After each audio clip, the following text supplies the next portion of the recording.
Hai, namaku Kate dan aku berumur 14 tahun. Apa kamu pernah mengorbankan kesehatanmu karena ketakutanmu? Sejujurnya aku tidak takut ketinggian, laba-laba, tikus, dan kegelapan.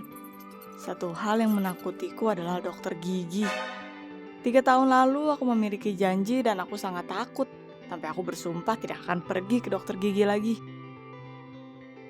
Tonton video ini sampai akhir dan temukan bagaimana ketakutanku akan dokter gigi berhasil kuhadapi. Aku suka permen, keripik, soda, dan permen karet. Aku tahu bahwa mereka berbahaya, tapi aku tidak bisa menolaknya, dan aku terkadang lupa untuk menggosok gigiku. Aku sepertinya berlebihan dengan manisan hari itu. Selama pelajaran terakhir, aku merasa bahwa gigiku mulai terasa sakit. Aku sering memiliki sakit gigi. Ini semua karena lubang dan kecintaanku pada junk food. Ibuku berkata bahwa saat aku berusia 20 tahun, semua gigiku akan jatuh dan aku akan terlihat seperti wanita tua. Aku berharap bahwa sakitnya akan berakhir seperti biasanya dalam beberapa jam. Tapi kali ini giginya memutuskan untuk membalas dendam padaku untuk numpukan keripik dan banyaknya kola manis. Ketika aku sampai di rumah, sakitnya menjadi lebih buruk. Aku menolak makan malam dan duduk di kamarku sepanjang malam. Ibuku bertanya apa aku baik-baik saja. Aku harus berbohong bahwa semuanya baik-baik saja.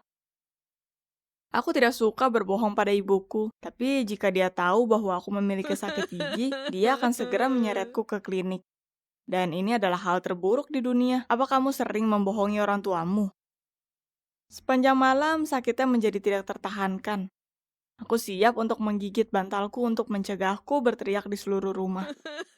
Tentu saja tidak ada pertanyaan untuk tidur. Untungnya aku mengingat ada pil. Aku akan meminum penahan rasa sakit dan akan baik-baik saja. Berusaha tidak membuat keributan, aku pergi ke dapur. Ini dia pertolongan pertamanya. Aku akan merasa lebih baik. Aku sangat sibuk mencari penyembuh sampai tidak mendengar derap kaki ibuku. Oh tidak, dia akan menebak sekarang. Untungnya aku mendapatkan ide untuk berkata bahwa aku ingin meminum air. Ibu pergi dan aku membawa seluruh paket penahan rasa sakit dan kembali ke kamarku. Aku pergi ke ranjang dan berusaha tidur karena aku tidak harus merasakan sakit ini dalam tidurku. Pilnya tidak bekerja. Dengan putus asa, aku meminum 2 lagi. Walaupun di instruksi dijelaskan bahwa dosis yang berlebihan bisa membuat kejang perut. Aku tidak peduli apa yang terjadi di perutku selama gigiku berhenti sakit. Aku tidak tidur sampai pagi hari. Aku merasa otakku sedang dibor. Di sekolah, aku tidak bisa duduk tegak. Pipiku mulai berkedut. Sakitnya menjadi lebih kuat dan tajam. Mataku menjadi hitam sampai aku mengira aku akan pingsan. Aku seperti termometer berjalan dan perutku sakit akibat obat tersebut.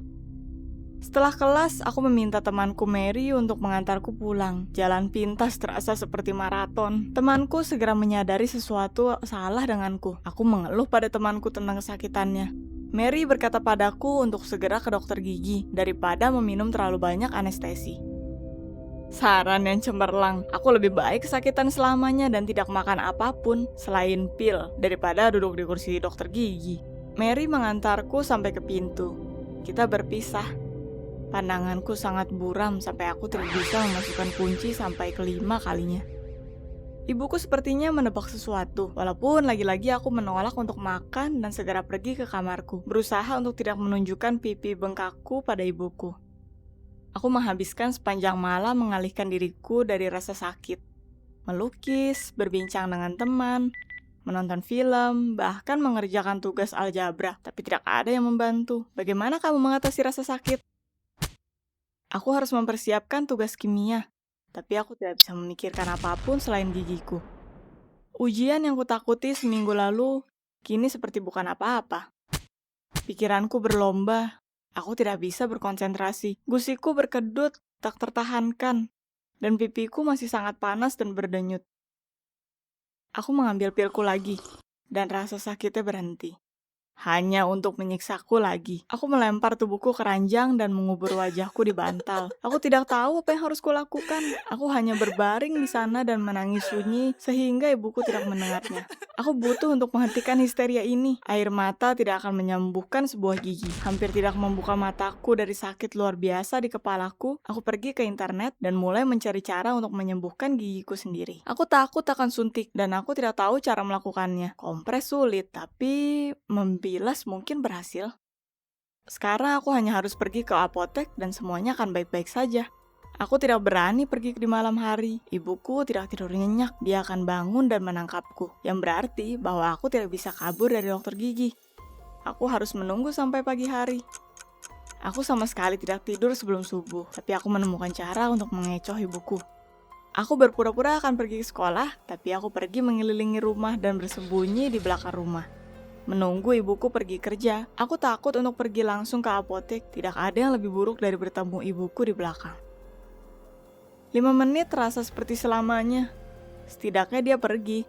Jalannya terbuka. Aku segera berlari ke apotek untuk cairannya dan kembali ke rumah secepat peluru. Ya, cairannya tidak murah. Untuk uang ini aku bisa membeli 2 kilo dari permen favoritku. Walaupun aku rasa aku cukup memiliki manisan.